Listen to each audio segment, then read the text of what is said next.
श्रीराम समर्थ. नामात दृढभाव कसा येईल? नामात प्रेम नामानेच येणार. हे प्रेम यायला विषयावरचे प्रेम कमी करायला पाहिजे. दृढनिष्ठा पाहिजे.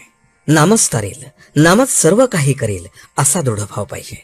तो ठेवून व्यवहारातले प्रयत्न चालू ठेवावेत, पण यश देणारा परमात्मा असा भाव पाहिजे. वैद्याकडचे औषध आपण गड्याकडून आणवतो, पण गुण गड्याने दिला असे नाही म्हणत. याच्याही पुढे जाऊन वैद्याच्या औषधाने आलेला गुण परमात्म्यानेच दिला असे का मानित नाही.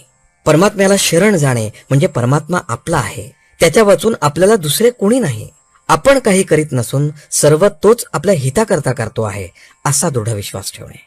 आपण आपल्या बायको मुलांवर प्रेम करतो कारण त्यांना आपले म्हटले म्हणून, म्हणजे प्रेम हे आपलेपणात आहे. मग परमात्म्याला आपले म्हटले म्हणजे सहजच त्याच्यावर प्रेम बसणार नाही का?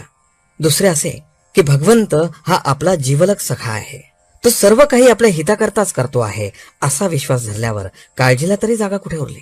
आपली देहबुद्धी नाहीशी होण्यातच आपले हित आहे. परमात्म्याच्या ठिकाणी आपलेपणा उत्पन्न व्हायला त्याच्या नामाशी पुष्कळ सहवास पाहिजे. सिद्धीच्या चमत्काराच्या पाठीस लागू नये, ती आपल्या मार्गात विघ्ने आहेत. उलट त्यांनी आपल्या पाठीस लागले पाहिजे. एखाद्याला साप चावत नाही, पण त्यात विशेष ते काय? सापात काय किंवा कशातही काय? भगवत भाव आपलेपणा पाहता यावा, म्हणजे कुणीही आपले शत्रू होणार नाहीत.